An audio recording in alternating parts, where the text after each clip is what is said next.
Shalom, all praises to Yahweh, Ba'ashem Yahushai, Ba'ashem Harakal Kadash. Double honors to the apostles of Great Millstone, that rule well. Shalom to all the brothers do the work, serving truth, pushing this word to the four corners.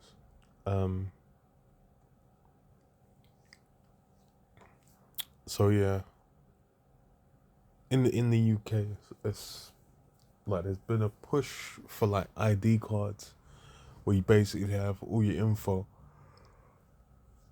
like for a while, for over a decade ago. Because I remember like even in the world like 2008, 2009, I remember they were talking about what do you call it, like physical ID cards, basically saying like, oh, instead of like having an ID or driving license or passport or whatever, you just have it all in one. And people have not been a fan of it from like back then, and to now, obviously with a post C19 passport world. People are going to be resisting it as much, if not more. So this is on Zero Hedge.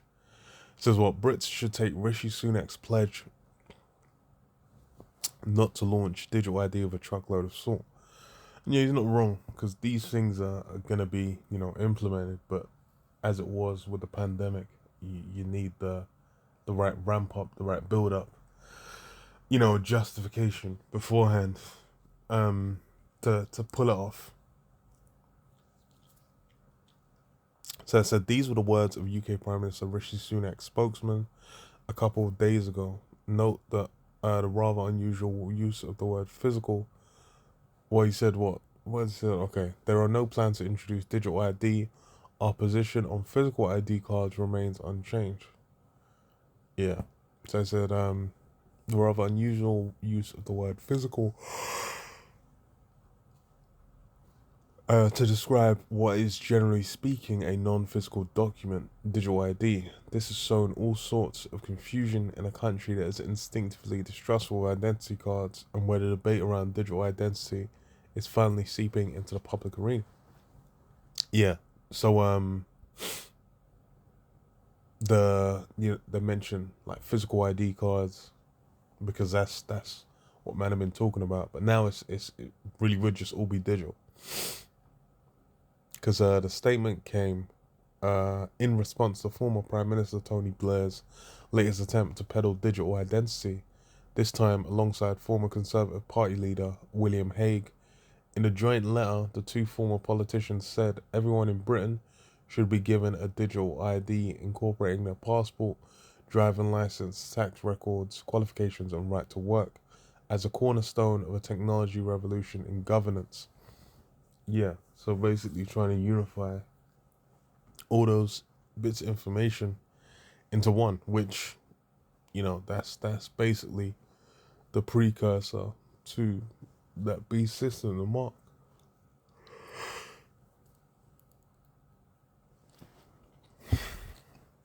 Which a lot of these countries are basically, looking at ways of binding this information together. But by and large, there's, a resistant, number of people among these populations. But there's also a lot of people that would just ride with it. They'll just kind of be like, well, whatever, well, it's just convenient, or, it's the same with, the implantable, the brain implants and whatnot. People are just looking like, oh, it'd be cool to just like have Google in your brain or whatever. Like they're just kind of lackadaisical in their approach, or the mindset towards it.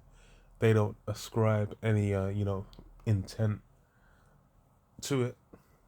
But then it's, you have to consider, because even it's funny like what what you're putting inside you, which is why it says what never trust thine enemy, because like as iron rusteth, so is his wickedness. You might think, you wiped it off and it's gone, but it's still there. Because if you consider, like, people, it's funny because, like, people are getting spied on with their phones, smart TVs, all these different things.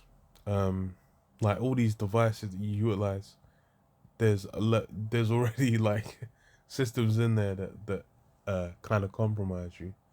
So how much more so if you just jab one of them in your head, man, or in your hand or whatever um form it takes, then you, like, what kind of relationship are you having? But it's really because people are not thinking about these things at all or on a deep kind of level, because they're more or less just trying to keep it moving. They want to just enjoy their life, whatever they're looking to do, go on a holiday, have a good time, strive for some job or buy like some nice trainers or whatever. They're really just thinking about things in a simple state. But this guy, what's his name, Tony Blair. This guy ain't been I don't even know what was it, 2007 maybe. I can't remember. Yeah, he ain't been prime minister for fucking ages. But man still having like input and influence. Cause why? Those that hold sway over these things. They're They have agendas, man. They have things they desire to see, things that they're putting together, and that's why they'll be throwing huge amounts of money into these think tanks and different organizations and whatnot to basically play on the minds of the people and get these things passed.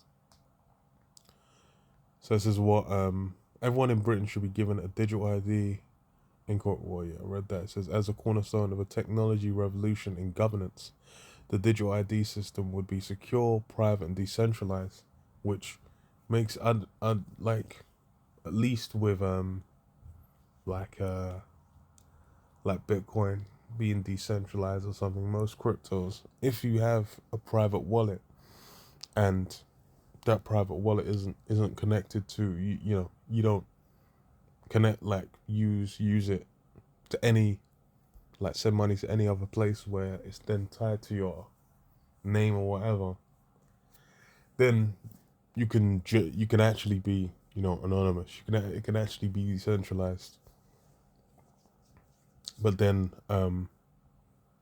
with something set up by the government, I don't know how that's even a word that comes into the equation, because it's all your government information anyway.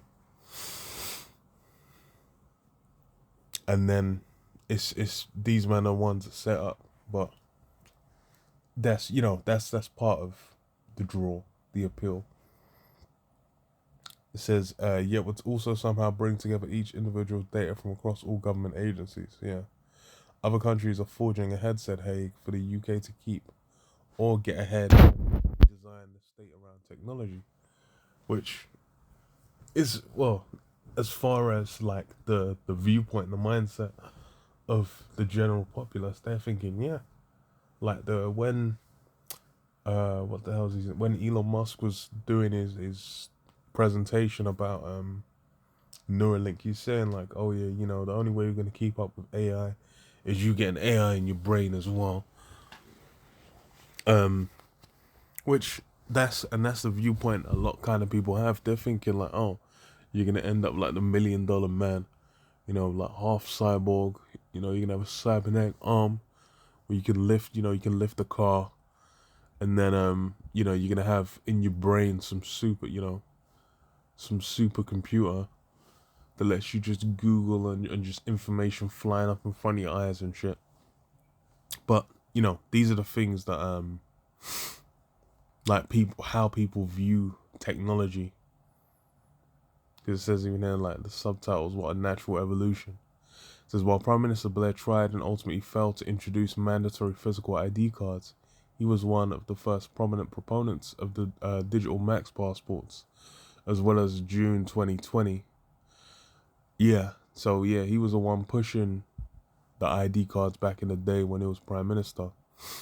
But he didn't get through. I think it was voted on, like maybe more than once. I don't remember exactly, but I remember it being voted on and flopping because you're hearing about it on the news. Then it just, it fucking went away. Well, it scarpered, let's say. So it says,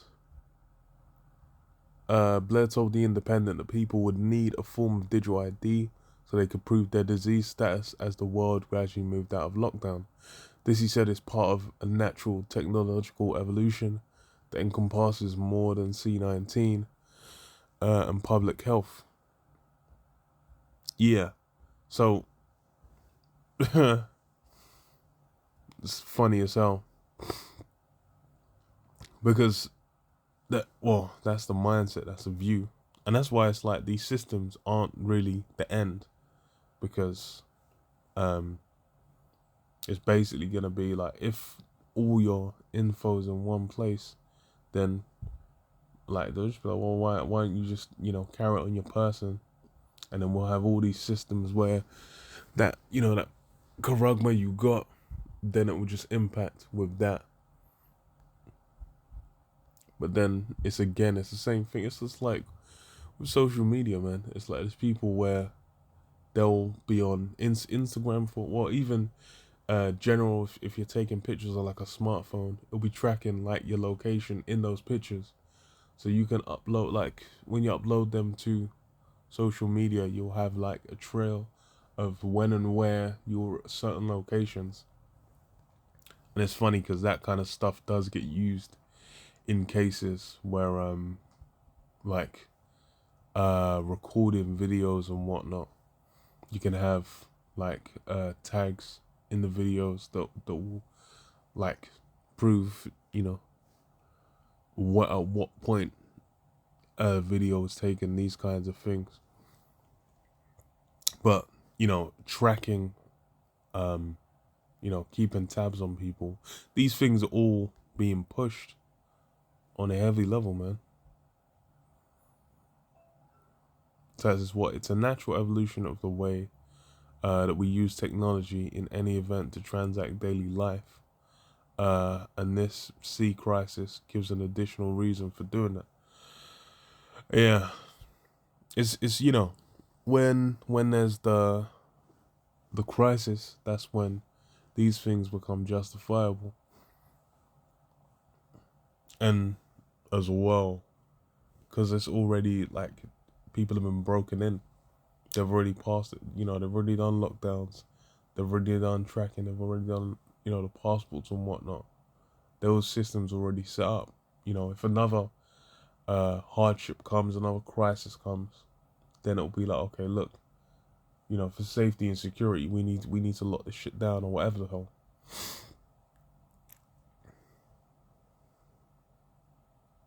Funny as hell. But yeah, funny as hell, because it's really like really shows. Revelation 12:12. Therefore rejoice, ye heavens, and ye that dwell in them. Woe to the inhabitants of the earth and of the sea, for the devils come down unto you, having great wrath, because he knoweth that he hath but a short time. Yeah, that's part of that wrath, man. That charagma. Because why? These guys are looking to get this thing in. They're applying that pressure, and it's not just in one country. It's not just one government. But then yeah, it's these things that are gonna get pushed, and it's gonna intensify. Because as far as it's it's part of what he's trying to get in, man. So Revelation 13:16, it says, "What he calls of all, both small and great, rich and poor, free and bond, to receive a mark in their right hand or in their foreheads." Yeah. So this is a matter of that system that's to come. basically paving a way, and it's something you can see over time, like it was being built up to. But then what during what do you call it, the pandemic? As soon as the pandemic started kicking in, things were passing like no man's business. It was basically, lockdown. You know, you're leaving your house, you getting choke slammed, you're getting chased down by cops, and they're breaking your knees. But obviously, it's like people were, but businesses were closed. People had to stay home and whatnot. It was, essentially a curfew kind of thing, because it's like, oh, you're allowed to go out and exercise, one time a day and do. Which, if you think, you go back like even a year before that point, like people would have been fucking losing their minds over having to do that. But within the realms of like, oh, it's a pandemic now and blah blah blah and C-19, then it was it was hella easy to pass. It says that no man might buy or sell save he that had the mark or the name of the beast or the number of his name. Yeah. And that's what it's going to get to, where that system, and that's the thing, that's why everything's being put in one place. Because that's because even with the government, they did that. Because before, I remember I was talking to the guy I used to work with forever ago. He said, like, in like the 80s, or maybe it was the 90s, he used to, what do you call it? He used to get, like, benefits from different, like, maybe 3 or 4 different boroughs, because they weren't like all centralized. You could apply in one place and they wouldn't know that you had applied in another borough. So they said it was going to like 3 or 4 different boroughs and getting like benefits from all of them. And it was just saying, like, it was a different time where all those things were like way easier to do. It's funny because like that over time has tapered out to where they put it all into like one big database. And then they went even further afterwards with over here, what's it called, universal credit, where they wrapped up like all the different benefits, so that if you're getting child support and job seekers and like housing benefit and whatnot, then there's a limit to how much you can get, and you get all like in one place, and it's all managed in one place. Because hey, that's essentially, they're compiling all that info, so they have a clearer picture of each person that's there. These and it's like most governments have been heading in that direction,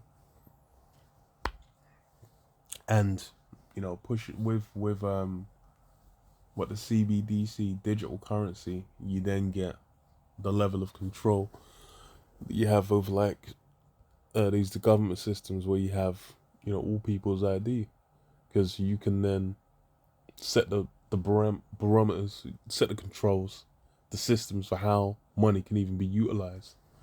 Because with China, with their one, they did the digital yuan, they basically would have like time limits. They said, okay, this is a trial, you've been given like 100 or I don't even know what the denominations are, but let's just say like enough for like a week's shop or something, but you have to use it within that week, or enough for like one, some kind of expense. But if you don't spend it that week, then you can't hold it and save it.